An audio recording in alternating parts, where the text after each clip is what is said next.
Bonjour, je suis Marie-Louise Nangwa, auteur et pasteur résident à Douala, au Cameroun. Après ce que le monde a enduré en 2020, j'éprouve un réel plaisir à être en vie et à pouvoir vous adresser ce petit message. Je tiens premièrement à rendre grâce à Dieu qui nous a protégés, vous et moi. J'aimerais aussi profiter de cette occasion pour vous présenter mes vœux les meilleurs pour l'année 2021. Que le Dieu Tout-Puissant vous bénisse et vous garde tout au long de cette année. Que ces bénédictions demeurent sur vos entreprises et vos projets. Que sa faveur accompagne ceux d'entre vous qui sont à la recherche d'un emploi, d'un conjoint ou d'un enfant. Que la santé et la sécurité soient votre partage au nom de Jésus. Que le Dieu d'amour fasse lui sa face sur vous et qu'il vous accorde sa grâce. Grâce de le connaître plus profondément, grâce de pouvoir vivre selon la sagesse, la justice et la piété au nom de Jésus. Que le Dieu de paix tourne sa face vers vous et qu'il vous donne la paix. La paix dans vos cœurs, la paix dans vos maisons, la paix dans vos familles et la paix dans vos pays au nom de Jésus. Mon vœu le plus cher, celui qui me tient le plus à cœur, est que ces formules de bénédiction que je viens de prononcer s'accomplissent effectivement dans vos vies.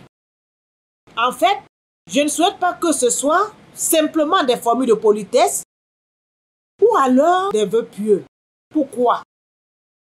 Certains parmi vous ne s'en sont peut-être pas rendus compte, mais les vœux que j'ai formulés pour vous sont tirés et adaptés de la Bible dans le livre de Nombres, chapitre 6, versets 22 à 26. Il est écrit en effet, l'Éternel parla à Moïse et dit, « Parle à Aaron et à ses fils et dit, vous bénirez ainsi les enfants d'Israël, vous leur direz, que l'Éternel te bénisse et qu'il te garde.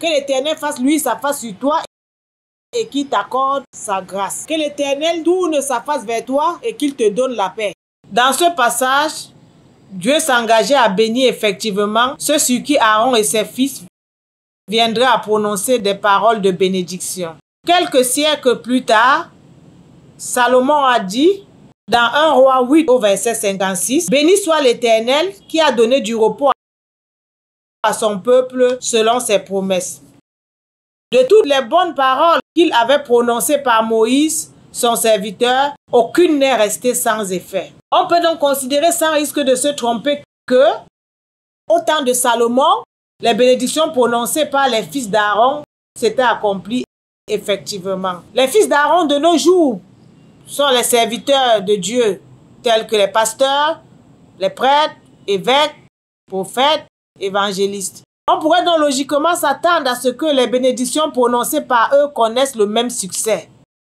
Est-ce vraiment le cas? Nous devons en tant que chrétiens avoir le courage d'évaluer le taux d'accomplissement de ces paroles de bénédiction dans nos vies. À titre d'exemple, pendant tout ce mois de janvier, vous allez recevoir des prophéties.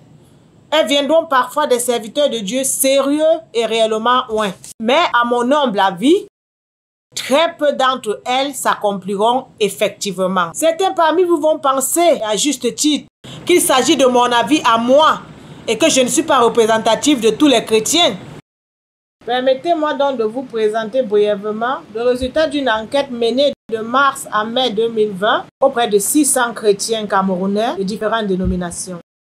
Ce sondage a été réalisé par un bureau d'études local dans le but d'examiner la conformité des pratiques chrétiennes par rapport à la parole de Dieu, ainsi que leur satisfaction vis-à-vis des promesses de Dieu. L'une des questions auxquelles ces chrétiens étaient invités à répondre était formulée comme suit. Comment évaluez-vous le taux d'exaucement des prières que vous adressez à Dieu? Après dépouillement, ce taux d'exaucement a été déclaré bas par 43,2% de ces chrétiens, élevé par 5%, moyen par 19,3%, nul par 1,5%, très bas par 29,3%, très élevé par 1,7%.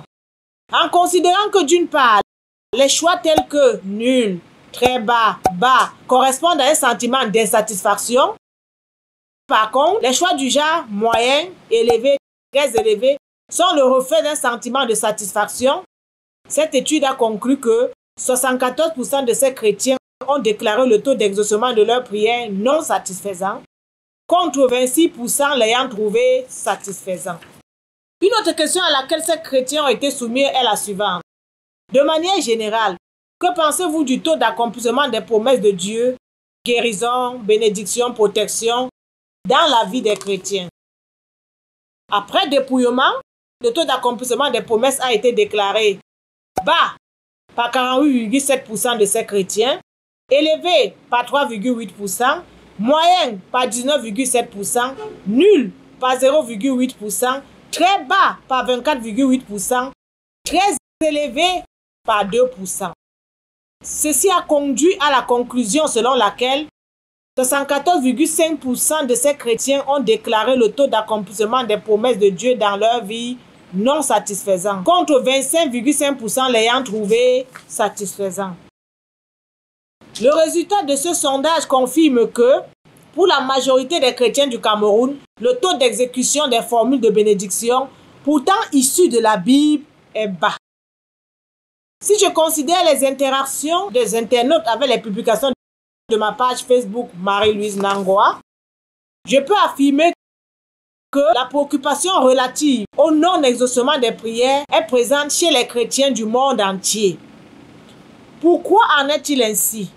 Pourquoi le résultat positif est l'exception et l'échec la norme? Le Dieu de Salomon n'est-il pas aussi notre Dieu?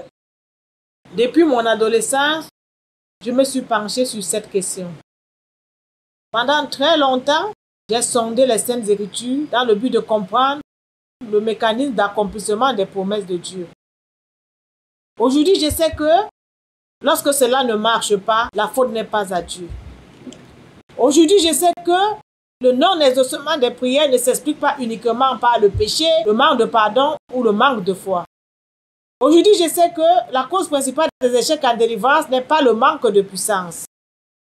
Aujourd'hui, je sais que lorsqu'un chrétien sincère a de la peine à jouir des promesses de Dieu dans sa vie, c'est très souvent parce que, quelque part dans le monde invisible ou monde spirituel, quelqu'un s'est opposé à ses droits, selon qu'il est écrit dans Ésaïe chapitre 50 au verset 8, « Qui veut entrer en procès contre moi? Affrontons-nous. Qui s'oppose à mon droit? » Qui dit opposition au droit d'autrui, dit existence d'un litige. Aujourd'hui, je sais que, tant qu'un litige spirituel existe dans la vie d'un chrétien, ce dernier ne peut pas être exaucé, selon qu'il est écrit dans Job 8, verset 3.